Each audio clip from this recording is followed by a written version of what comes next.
Kwingineko ni kwamba bodi ya usimamizi wa maji na sehemu za chemichemi imetoa onyo kali kwa wanaovamia sehemu za chemichemi katika milima ya bahari eneo la Shela katika kisiwa cha Amu ambapo huhifadhi maji.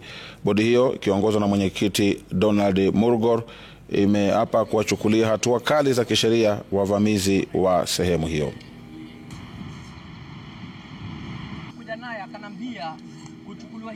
We want to send a very clear message to them ya kwamba hili ni shamba protected for our future generations, na hapa ndio tunapata the only source of fresh water. I know there are some foreigners who acquired land through here.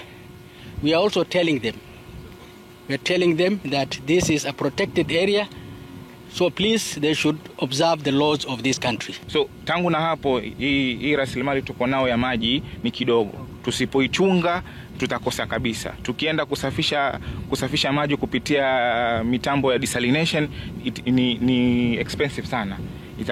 Itatugharimu sana na watu watashindwa kununua maji. Tunafahamu ikiwa maji itakosekana hakuna tena maisha Lamu.